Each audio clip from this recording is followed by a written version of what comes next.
이 고백은 누가 했냐면 마르다라는 여인이 고백을 했습니다. 어떤 상황에서 고백을 했냐면 자기의 오라비가 지금 죽었습니다.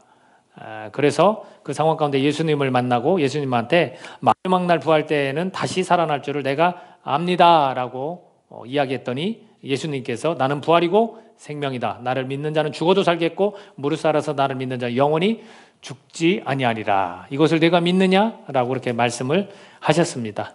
마르다는 한 가지가 부족했던 것 같아요. 뭐냐면 마지막 날 때는 다시 살아날 줄을 압니다. 그러나 지금 다시 살아나는 것은 믿지 못했던 겁니다. 예수님께서는 지금 죽은 나사로를 살리셨어요. 그러니까 지금 죽은 자도 살리시는 분이 누구냐면 예수님이다라는 거죠. 이걸 조금 더 지나치게 생각하면 안 되는 부분이 뭐냐면 우리가 실제로 목숨이 끊어졌는데 그 사람을 놓고 우리가 기도해서 장례를 치르지 않고 막 기도해서 이 사람은 살아난다라고 하는 거는 조금 지나친 그런 행동입니다. 실제로 그래도 시체를 놓고 많은 사람들이 기도를 했던 그 시체가 썩어가는 그런 것들이 뉴스에 난 적도 있습니다. 이런 것을 말하는 게 아니죠. 우리에는 현재에 지금 우리가 다시 살아날 수 있다라는 그러한 죽고 다시 살아나는 새 생명에 관한 이야기고 또 하나는 예수 그리스도 당시에 주님께서 분명히 이러한 일을 곧 할 거라는 예수님의 앞으로의 장사되고 사흘 만에 살아난 것을 보여주시는 거죠. 그리고 마지막 때 분명히 마르다의 고백처럼 마지막 때 우리는 부활을 한다. 그러나 그 여인은 육체까지 부활할 줄은 확신을 갖고 있는지는 확인이 안 된 바이기는 합니다. 제가 오늘 말씀을 전하면서 여러분 예수님의 부활을 믿으면 하고 뒤를 조금 흐렸어요. 예수님의 부활을 믿으면 그 다음 여러분들이 말을 하나씩 해보세요. 자, 예수님의 부활을 믿으면 저희 아내한테 질문을 했더니 뭐라고 얘기했냐면 예수님의 부활을 믿으면 했더니 뒤에 좋다? 이러더라고요. 좋대요. 자, 여러분들 한 가지 누가 해볼래요? 혜연이 자매 해볼래요? 자, 예수님의 부활을 믿으면 부활한다. 자, 예수님의 부활을 믿으면 이건 영원히 죽지 않는다. 그러니까 한마디씩 이렇게 넣어봐요. 예수님의 부활을 믿으면 더 행복해진다. 뭐 이런 표현도 되고요. 지한이도 한번 해볼래요? 예수님의 부활을 믿으면 삶이 변한다. 와, 제가 예수님의 부활을 믿으면 무엇이 달라집니까? 이렇게 제목을 길게 정하려고 하다가 좀 자른 거예요. 예수님의 부활을 믿으면 무엇이 달라집니까? 라는. 부활절에는 대부분 우리가 VIP를 초청해서 이 자리에 앉아서 같이 말씀을 듣는데 여기서 상당히 많은 우리 초청받은 VIP가 있다고 제가 가정을 하고 제가 이렇게 전하도록 그렇게 하겠습니다. 예수님의 부활을 믿으면 무엇이 달라집니까? 궁금하지 않습니까? 저는 답이 모른다입니다.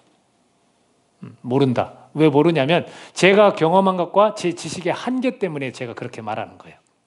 예수님의 부활을 믿으면 어떻게 달라질지 진짜 무궁무진하다는 거예요.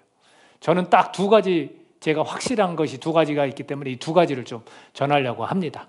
이걸 전하기 전에 여기 우리 청소년들도 있기 때문에 무슨 이야기를 먼저 하려고 하냐면 빈 무덤, 예수님께도 분명히 빈 무덤이라고 했거든요. 그래서 그 빈 무덤에 대한 그 부활에 관한 의심을 좀 제거해야 될 것 같아요. 그래서 야 이거는 진짜다 가짜다 요거부터 한번 설명을 해야 할 것 같아요. 그래서 이 역사 속에도 수많은 사람들이 이것은 가짜다라고 주장을 한 것들이 있습니다. 여러분들도 여러분 머리로 최대한 야 빈무덤 나는 믿지만 그래 가짜라고 생각할 수 있겠네 하고 이 주장에 관해서 여러분이 어느 정도 동의하는지 들어보세요. 첫 번째는 가장 오랫동안 아마도 2세기 중반까지 근거가 됐던 주장입니다. 그 주장이 뭐냐면 도둑설이에요. 도둑설. 어떤 도둑설이냐면 이 예수님의 제자들이 예수님의 시체를 딱 훔쳤다라는 거죠. 그리고 이것을 성경에서 뭐라고 했냐면 대제사장과 바리새인들이 최초의 목격자가 누구냐면 그 무덤을 돌무덤이 이렇게 되어 있던 거거든요. 그거를 지켰던 병사들이에요. 병사들은 그걸 봤어요. 무덤에 예수님이 없는 걸 봤어요. 그래서 그들의 입막음을 해야 돼요. 누가? 대제사장과 바리새인들이. 그래서 많은 돈을 주고 그들로 하여금 입을 열지 못하게 했다라고 성경은 마태복음 28장에서 이야기하고 있습니다. 그들이 입막음을 한 겁니다. 그걸 도둑질을 했다? 사실은 말이 안 되는 거죠. 자신들이 그것을 입막음을 하고 그 말이 돌지 않고 오히려 제자들이 훔쳐갔다라는 소문이 2세기까지 계속해서 예수님의 무덤이 가짜다라는 근거가 됐다라는 거죠. 분명히 우리는 이것을 통해서 잘못됐다는 걸 알 수 있습니다. 또 하나는 뭐냐면 기절설이 있어요. 기절설은 뭐냐면 18세기 합리주의자들의 주장이라고 합니다. 어떻게 되냐면 너무 그 당시에 너무 극심한 그 출혈과 고통으로 기절했다는 거예요. 그리고 병정들이 그것을 죽은 것으로 잘못 판단했다라는 겁니다. 근데 이게 정말 맞을까요? 틀려요. 왜 틀리냐면 그 당시에 십자가 달려 죽은 자들을 마지막에 죽었는지 안 죽었는지를 확인하는 절차가 있었어요. 십자가에서 내려서 다리를 꺾어버렸어요. 다리를 꺾었어요. 다리를 꺾을 때 아무 반응이 없으면 죽은 거 아닙니까? 근데 다리를 꺾을 때 신음하거나 이러면 기절했을 때 그런 거 나타나죠. 근데 예수님은 다리를 꺾었습니까? 안 꺾었습니까? 안 꺾었어요. 왜? 이미 죽었기 때문에 다리를 꺾지 않았다라고 얘기했습니다. 그러니까 기절설도 역시 가짜 뉴스인 겁니다. 또 어떤 얘기냐면 환상설도 있어요. 환상설. 제자들이 너무나 주님을 보고 싶어. 너무나 그리워. 그래서 환상 속에서 이것을 받고 그걸 가지고 이야기했다라는 거예요. 감성이 너무나 풍부한 어떤 몇몇 제자들이 이걸 막 퍼뜨렸다라는 거죠. 그러나 실제로 이게 다 이것을 반박할 근거가 있어야 되지 않습니까? 실제로 성경은 제자들을 만났고 120명도 만났고 500명도 만났다라고 그렇게 묘사하고 있습니다. 또 무엇이냐면 이것이 가장 우리로 하여금 헷갈리게 하는 부분입니다. 실존적 부활론. 루돌프 불트만이라는 그런 학자들이 주장하는 건데요. 사실이냐 거짓이냐가 중요하지 않다라는 거예요. 이 마음으로 부활하는 것이 마음에서 부활하는 것이 중요한데 부활하셨어도 내가 믿지 않으면 부활이 없는 거라는 거죠. 그리고 반대로 예수님이 부활하지 않았어도 내가 부활했다고 믿으면 부활한 것이라는 주장입니다. 이것을 어디에서 근거를 두냐면 창조기사나 이 부활기사를 자연과학적으로는 증명할 수 없다라는 것. 그래서 이것을 비과학적인 신화라고 그렇게 생각을 하는 거예요. 어떻게 그런 일이 있을 수 있느냐. 근데 매우 그럴듯해 보이지만 이 역사적 사건의 부활이게 우리가 믿는 거예요. 이런 마음으로 믿어서 우리가 믿는 게 아니라는 거예요. 왜냐하면 이걸 또 반박할 게 뭐냐면 21세기의 양자물리학이라는 게 있습니다. 이 양자물리학에서 전통적인 그 물리법칙을 뛰어넘는 초자연 법칙이 있다는 것을 증명해내고 있다는 거죠. 그러니까 꼭 자연과학에 어긋난다 해서 이것을 마음으로만 믿는 게 아니라는 거예요. 이런 주장들이 있습니다. 그 밖에도 실수설, 여인들이 찾아왔을 때 예수님의 무덤이 아닌 다른 무덤을 갔다. 이렇게 실수설도 있고요. 그리고 날조된 전설론도 있습니다. 이거는 역사 비평가들이 주장하는 건데 예수님을 영웅화 작업을 했다라는 거예요. 왜? 자기들이 믿는 분이기 때문에 이걸 영웅화 작업을 해서 많은 사람들로 하여금 믿게 만들었다라는 거예요. 그리고 또 유월절 음모론. 여러분 음모론 굉장히 많이 영상을 통해서 많이 퍼지잖아요. 그래도 유월절 음모론. 유월절에 제자와 예수님이 짜고서 여호와의 종으로 추앙하는 일을 하자. 이렇게 했다라는 거예요. 여러분 이 내용들을 다 들어봤지만 여러분 믿을 근거가 돼요? 안 되죠. 우리가 여기에 관해서 일단 의심하는 걸 좀 이렇게 버렸으면 좋겠어요. 이게 뭐하고 똑같냐면요. 여러분 성경을 읽어보지도 않고 영적인 양식을 먹어보지도 않고 무턱대고 거부하는 거예요. 여러분 적어도 성경을 다 읽어보면요. 이 부활을 믿을 수밖에 없는 거예요. 이게 마치 뭐와 같냐면 여러분 맛있는 음식이 있습니다. 맛있는 음식을 먹어보지도 않고 야 맛있어 또는 야 맛없어 이렇게 말하는 거랑 같습니다. 그러니까 여러분은 이 의심을 가지고 이 부활 사건을 보면은 안 되고요. 이걸 좀 제거하고 수많은 사람들이 이것을 반박했지만 안 되는구나 라는 것을 우리가 우선 받아들이고 도대체 이 예수님의 부활을 믿으면 뭐가 달라지는가 라는 내용을 좀 한번 들어보시기 바랍니다. 우선은 힘이 난다라고 말씀을 드리고 싶어요. 이 두 가지를 제가 말씀드린다고 했는데 여러분 힘이 납니다. 에너지가 생겨요. 이 예수님의 부활을 믿으면 힘이 자꾸 생기는 거예요. 자, 들어보겠습니다. 내가 뭐가 달라질 수 있는가? 나 달라지는 거 원치 않습니다 라고 말하는 사람도 있어요. 내가 굳이 달라질 필요가 없습니다. 나는 이대로가 좋습니다. 괜찮습니다. 이러는 사람들이 분명히 있습니다. 자기 자신에 대한 이 소중함 맞아요. 그거는 괜찮아요. 본질적인 거예요. 그러나 달라지는 것은 또 다른 문제입니다. 내가 나를 사랑하는 건 굉장히 좋은 것이고 정상적인 거지만 내가 달라지는 문제에 대해서는 한번 좀 생각해 보셔야 되는 겁니다. 이렇게 한번 예를 들어 보겠습니다. 여러분들 이 옷을 입잖아요. 이 옷을 입으면 이 옷에 때가 막 잔뜩 묻었어요. 그럼 어디로 가지고 가요? 세탁소로 가지고 가고 세탁을 하잖아요. 여러분 이거를 그냥 좋다고 그냥 입어요? 그러진 않죠. 이런 때를 옷에 막 때가 덕지덕지 묻은 걸 그냥 입진 않습니다. 이거를 벗어서 세탁소에 가서 깨끗하게 빨아서 입습니다. 자, 가지고 왔습니다. 얼마나 보기 좋습니까? 다시 입을 마음이 생기죠? 다시 입어요. 그러면 그 옷은 때가 또 안 생깁니까? 생기죠. 그 옷은 나를 표현하고 나를 정말로 멋있게 보이는 뭐 그런 것들인데 또 때가 생겨서 벗게 되어 있고 또 다시 한번 이번에는 이 세탁소는 별로야 해서 명품 세탁소 막 이런 데를 찾아서 딱 맡겼어. 그리고 다시 입었어. 그러면 때가 안 생겨요? 또 생기는 거예요. 때가 또 생기는 거죠. 우리가 이런 부분에 대해서 옷은 그래도 빨아 입으면 되지만 내 내면 안에 있는 것들은 어떻게 세탁소에 맡길 수 있습니까? 맡길 수 없어요. 맡길 수 없습니다. 그런 부분에 대해서 우리가 한번 생각해 봐야 되는 건데 바로 부활하신 예수님을 믿게 되면 우리가 깨끗해진다는 것, 이 마음이 씻기는 그런 유익이 있다라는 거죠. 왜 그런 유익이 있을까라는 겁니다. 하나님과 우리와의 관계가 맨 처음에 우리 인간이 어땠냐면 대화하는 관계였어요. 그리고 부끄럽지 않고 수치스럽지 않은, 비교하지 않는 그런 모습이었어요. 맨 처음 인간을 창조하실 때 아담을 창조하셨고 하와를 창조하셔서 하나님과 교제를 했어요. 거기를 어디라고 하면 에덴 동산이라고 그렇게 부르잖아요. 그곳에서는 부끄러움도 없고 관계가 아주 친밀합니다. 그걸 천국이라고 그래요. 천국이었어요. 그러다가 사탄의 개입을 하기 시작을 합니다. 사탄이 개입을 해서 그들에게는 부끄러움과 수치심이 생기고 사탄이 개입을 한 뒤로 그들에게는 사망에 이르게 되는 일이 생깁니다. 그리고 가장 결정적인 행동, 하나님을 피하는 거예요. 하나님과 대화할 수 없는 거예요. 죄에 대해서 자꾸 죄책감이 생기고 죄에 대해서 하나님 앞에 용서를 구하기보다는 숨기고 이런 것들이 우리 내면에서 지금 일어나고 있는 작용들이 돼버렸다는 거죠. 그걸 어떻게 깨끗하게 할 수 있겠습니까? 마치 옷처럼 그냥 이 신앙생활의 액세서리라면 그냥 빨고 다시 깨끗하게 입으면 되지만 이 내면에 묻은 이 때는 덕지덕지 묻은 건 어떻게 지울 수 있냐는 거죠.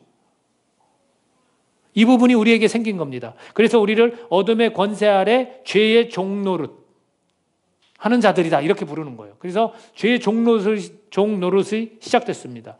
결국엔 하나님이라는 분이 나를 창조하셨고 그 하나님과 대화를 했었는데 이제는 그 하나님 필요 없습니다. 피하고 누구랑 대화합니까? 나랑 대화하는 거예요. 내 안에 있는 나와 대화를 하는 거예요. 근데 그 나랑 대화를 하는 것은 누가 자꾸 유혹을 해서 내가 됐냐면 사탄이 유혹해서 내가 됐기 때문에 죄의 종노릇을 자꾸 하는 겁니다. 내가 하고 싶은 것, 원하는 것은 무조건 해도 되는 거예요. 죄를 지어도 숨기면 그만이에요. 안 그렇습니까? 그래서 쉽게 죄를 지을 수도 있어요. 남을 죽여도 괜찮습니다. 왜? 나를 괴롭혔기 때문에. 하나님이란 절대자와의 관계에서 완전히 벗어난 거예요. 이거를 죄가 없다라고 말할 수 있는 사람이 있을까요? 의인은 없으니 하나도 없다라고 성경은 말합니다. 과연 이 땅 가운데 의인이 있을까요? 없습니다. 모두가 때 묻은 인간의 모습, 이 내면은 그렇게 우리가 살아가고 있는 겁니다. 그러면 무엇으로 이 죄가, 이 때가 없어질까요? 그래서 사람들은 말합니다. 착하게 살아라. 선행을 해야 한다. 또는 공덕을 쌓아라. 타 종교에서는 공덕을 쌓아라. 그러면 네가 깨끗함으로 다시 태어날 수도 있다라고 얘기하는 종교도 있으니까요. 그런 것들을 자꾸 말하게 되는 거예요. 정말 그럴까요, 여러분?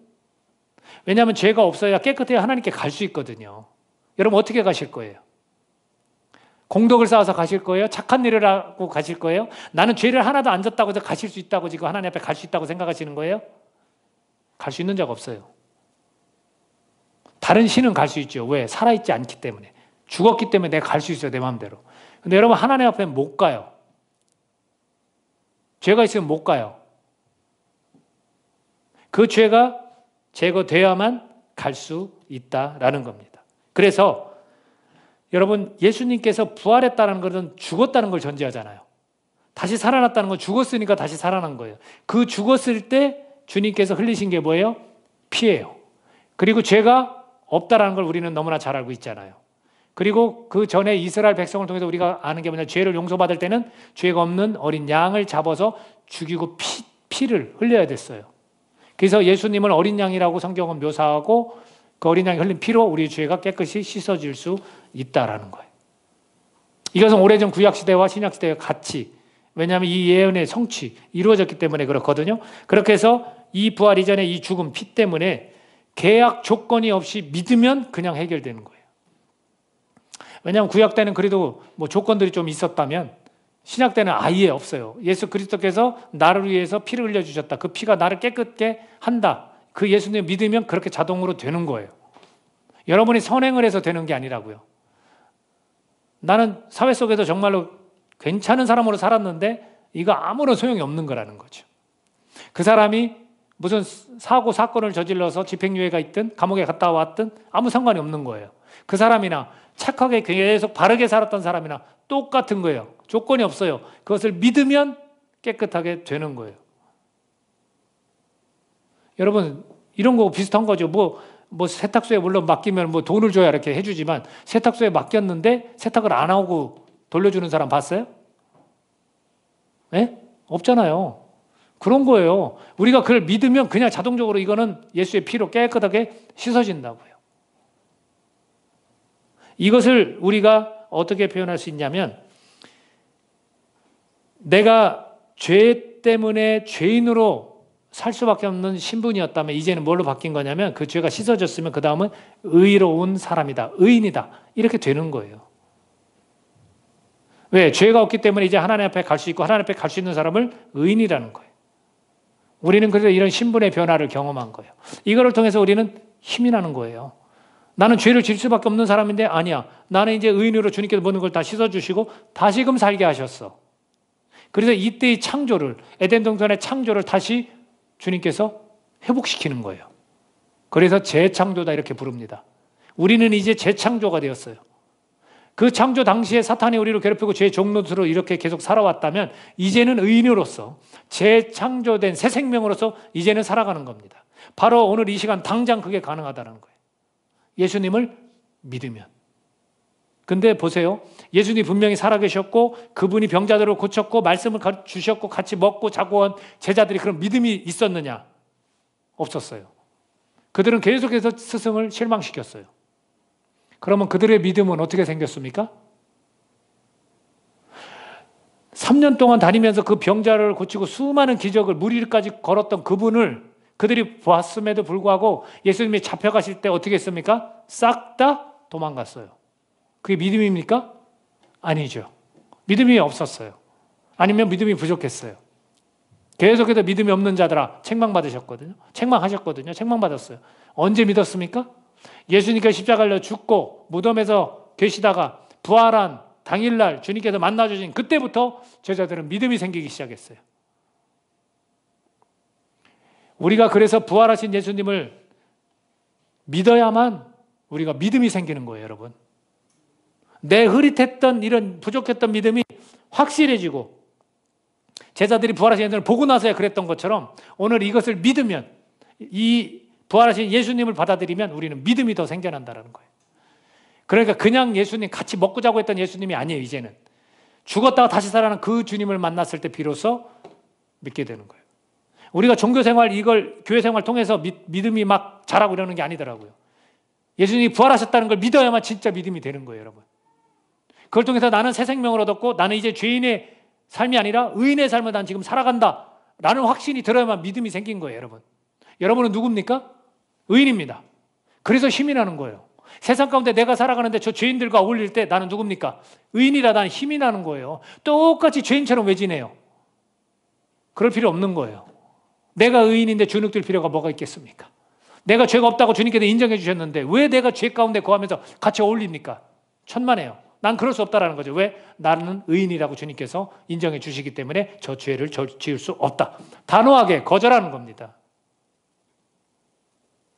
근데 이 믿음이 흐릿하고 이 믿음이 부족하면 계속해서 어울리는 거예요. 왜? 내가 부활하신 예수님을 만날 적이 없거든요. 오늘 여러분이 이 말씀 속에서 부활하신 예수님을 믿길 바랍니다. 믿으셔야 돼요. 더 이상 우리가 이 사탄의 이 장난질에 놀아나지 않을 수 있는 게 뭐냐면 창세기 3장 15절에서 뭐라고 했냐면 자, 여자의 후손이 너의 머리를 상하게 할 것이다 그랬어요. 사탄한테. 그리고 사탄한테 뭐라고 했냐면 나중에 내가 그렇지만 그 여자의 후손은 내 발꿈치를 상하게 할 것이다. 그게 십자가의 죽음, 고작 십자가의 죽음이었다는 거죠. 왜? 죽음이면 끝난 건 줄 알았는데 살아나셨어요. 그게 뭐냐면 사탄의 머리를 박살내신 거예요. 왜? 사망이 더 이상 예수님을 믿는 자들을 주장하지 못하는 겁니다. 저와 여러분이 사망에 이르지 않습니다, 여러분. 그러니까 다른 거예요. 사망에 이르는 자들과 죄의 종로로 타는 자들과 내가 의의 종로로 타는 그런 모습으로 살아가는 게 얼마나 다릅니까? 어느 게 더 힘나세요? 내가 죄인처럼 같이 살아가는 게 힘나십니까? 아니죠. 내가 더 이상 이 사망 권세를 이기신 예수 그리스도를 믿고 그분 안에서 나를 주관하지 못하는 사탄이 나를 함부로 이쪽으로 저쪽으로 질질 끌고 다니지 못하는 내 자신 얼마나 자랑스럽고 좋습니까? 여러분 자존감이 낮아도 아무 상관없어요. 주님 안에서 이렇게 주님께서 의인으로 나를 불러주셨을 때 내 안에는 자부심이 생기는 거예요. 누가 나를 건드려? 사탄도 못 건드려. 근데 하물며 이 능력 없는 인간이 나를 건드려? 아니죠. 근데 우리는 뭔가 자꾸 거기에 기죽고 비교하고 수치스럽고 저 사람 때문에 그런 거 없습니다, 여러분. 아직 우리는 해방되지도 못했고 믿음이 더 자라지 못했기 때문에 부활하신 예수님을 누가 그랬냐면 좌절하고 낭망하고 누가 그러고 있었냐면 제자들이 그러고 있었어요. 왜? 믿음이 약하기 때문에 그래요. 저희들이 조금 힘이 없고 저희들이 조금 뭔가 기가 죽고 하면 우리가 믿음이 약하기 때문입니다. 여러분 우리는 의인입니다. 의롭습니다. 주님이 그렇게 인정해 주셨어요. 죄가 깨끗이 씻어졌습니다. 더 이상 이 죄를 가지고 장난치는 사탄이 나를 괴롭힐 수 없습니다, 여러분. 그래서 우리가 선포해야 되는 거예요. 아까도 기도했지만 예수의 이름으로 명하노니 사탄아 떠나가라. 내가 하나님 앞으로 가고 싶은데 가지 못하게 하는 사탄아 예수님의 이름으로 명하노니 떠나가라. 이렇게 명령할 수 있어야 돼요. 누구를 장난치는가? 누구를? 그런데 우리는 거기에 대해서 확신이 없어요. 왜? 부활하신 예수님을 우리가 받아들이지 않는 거죠. 다시 사셨습니다. 예수님은 다시 사셨고 나는 그분을 바라봅니다. 그걸 믿으셔야 돼요. 이 빈 무덤에 주님이 안 계시고 오늘 내 안에 나를 만나주셔서 이 마음 안에 주님이 살아계시다는 것을 여러분 믿어야 돼요. 이것이 첫 번째예요. 이것이 제가 확실히 말할 수 있는 무엇이 달라지는지 이런 신분이 달라지는 거. 이것 때문에 힘이 나는 거예요, 여러분. 기죽지 않는 거예요, 여러분. 자존감이 낮아도 아무 상관없어요. 이것 때문에 자존심 부리지 않아요. 자부심이 있어요. 나는 의인이기 때문에 주님 안에서 내가 사탄에게도 명령할 수 있는 거예요. 병든 자들에게도 그래서 기도할 수 있는 거예요. 믿음이 없어서 그래요. 그렇게 기도했을 때 그가 일어난다 했어요. 저도 저희 교회에서 지금 암 치료를 받고 있는 분이 수년 동안 몇 분이나 왔다 갔다 하셨을 때 그분은 구원받은 분이 몇 분 계셨죠. 그죠? 근데 육체가 안 나으니까 제가 괴롭더라고요. 내가 이렇게 나도 예수님의 이름으로 명령하면 좀 일어나셨으면 좋겠는데 회복됐으면 좋겠는데. 근데 주님이 원하시는 건 뭘까? 아직도 조금은 궁금하지만 제가 일단은 그런 믿음이 좀 더 부족하고 기도가 나는 더 필요하다. 그래서 기도에 이런 유가 나갈 수 없다. 제자들이 물로 불로 막 이쪽으로 뒹굴고 저쪽으로 뒹굴고 했던 그 귀신을 못 쫓아낸 것처럼 저도 거기에서 기도에 이런 유가 나갈 수 없다라고 말씀하신 것처럼 저는 더 기도를 해야겠다라는 것으로 답은 얻기는 했습니다. 여러분들도 마찬가지예요. 예수 그리스도의 이름으로 우리가 명하면서 그런 일들을 해나갈 수 있기를 바랍니다. 두 번째는 뭐냐면 이 육체가 살아나서 영원히 산다는 소망을 지니게 되는 거예요. 여러분 이 육체는 계속해서 늙어가고 저는 막 얼굴에 이 검버섯 같은 것도 막 생기고 그러거든요. 나이가 드니까 뭐 어쩔 수 없죠. 근데 이 육체가 다시 살아난대요. 그런 소망이 저에게 있어요. 그리고 다시 살아나서 심판받지 않고 영원히 산대요. 이 소망이 있으니까 이 삶이 힘에 부치지기만 하는 건 아니라는 거죠. 힘이 나는 거예요. 살만하는 거예요. 이 땅에서 최대한 주님이 주시는 그런 소망 가지고 내가 최대한 할 수 있는 걸 하면서 살아갈 수 있게 된다는 거죠. 부활이 없다라고 확신하고 주님께 말을 건넸던 사두개인들이 있잖아요.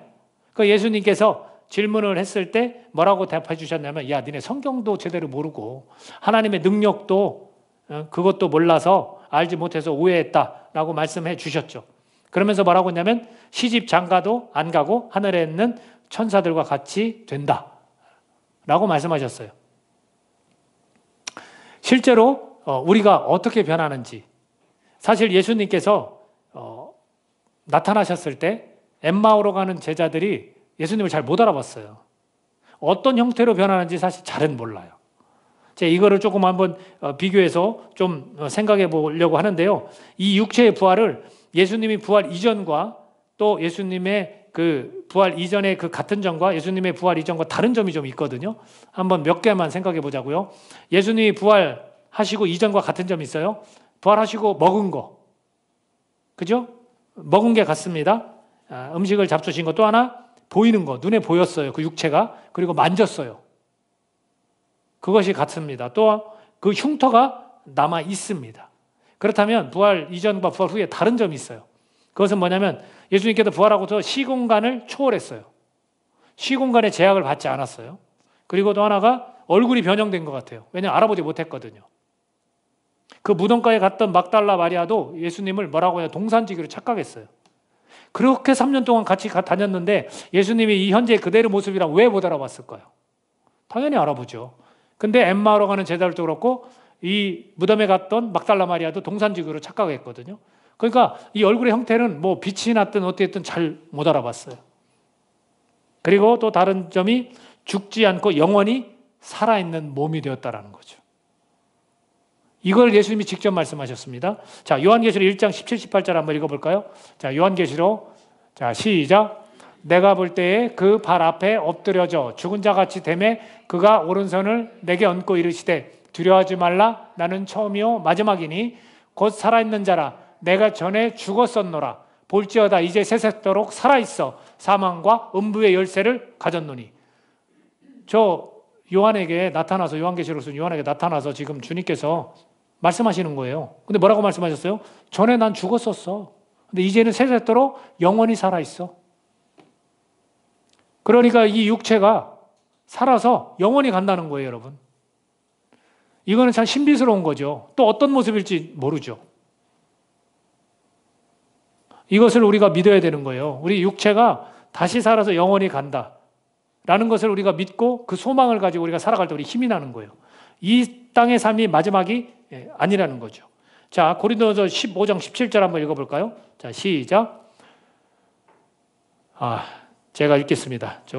아마 이 PPT를 제가 못 한 것 같습니다. 그리스도께서 다시 살아나신 일이 없으면 너희의 믿음도 헛되고 너희가 여전히 죄 가운데 있을 것이요. 이렇게 말합니다. 살아나는 날이 일이 없었다면 우리의 믿음이 헛거예요. 그러니까 다시 살아나는 걸 믿지 않으니까 우리가 믿음이 좀 후려터지고 우리가 조금 믿음이 부족한 겁니다. 그리고 여전히 죄 가운데 있는 것처럼 우리가 살아가는 거예요. 주님은 다시 살아나셨습니다. 이걸 믿어야 돼요. 예수님 다시 살아나셨고 우리도 영원히 이 육체가 살아나서 살게 된다라는 것을 우리는 믿어야 됩니다. 그래서 그 다음에 이 고린도서 15장에서 이런 이야기를 또 합니다. 이 세상의 삶뿐이면 모든 사람보다 더욱 불쌍한 자가 우리라는 거예요. 그렇게 아주 단호하게 이야기를 전해주고 있습니다. 여러분, 부활이 없습니까? 있습니다. 부활이 있습니다. 예수님께서 부활하신 걸 우리가 믿으면요, 뭐가 달라집니까? 우리가 소망이 생겨서 우리 삶 가운데 힘이 나는 거예요. 이 땅이 마지막이라고 우리가 살아가는 자들이 절대로 아니라는 겁니다. 그것이 끝이면 우리의 믿음도 헛것인 거고요. 우리는 굉장히 불쌍한 그런 사람들이라 성경은 말씀하고 있습니다. 여러분, 부활하신 예수님을 믿으면 우리가요, 신분이 달라집니다. 죄인에서 의인이 되는 거예요. 그 사실을 알 때 우리에게는 힘이 항상 넘쳐나는 겁니다. 그 힘을 공급받으면서 우리가 살아가는 겁니다. 부활하신 예수님을 믿으면요, 육체로 영원한 삶을 살게 됩니다. 이걸 천국이라 합니다.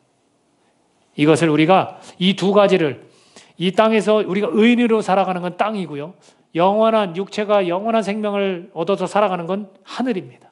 우리가 이 땅과 하늘을 다 소유한 자들입니다. 이 땅에서도 마찬가지고 하늘을 바라보고 하늘에서도 마찬가지고 우리는 이것을 다 소유한 자들이라는 거예요. 그래서 이 땅 가운데 의인으로 거룩한 삶을 살아가면서 영원한 나라에서 이 육체의 부활로 우리는 주님과 함께 영광을 누리며 살아갈 것입니다. 이 두 가지를 다 같이 갖고 있기 때문에 우리의 삶이 달라 보이는 거예요. 그래서 우리가 가치관이 달라지는 거예요. 우리의 생각이 달라진 거고 우리의 마음이 달라지는 겁니다. 우리의 마음가짐이 달라지고 우리의 언어가 달라지는 겁니다. 그래서 이 삶의 해석도 달라지는 겁니다. 여러분, 이런 달라진 삶을 우리가 의인이기 때문에 그렇게 달라질 수 있는 거고요. 그리고 육체의 그 부활을 소망하기 때문에 우리는 이렇게 달라질 수 있습니다. 이 시간 기도하기 원합니다. 여러분, 우리가 정말로 이러한 것들을 놓치고 살아가고 있지 않는지, 부활하신 예수님을 우리가 바라보면서 그분을 더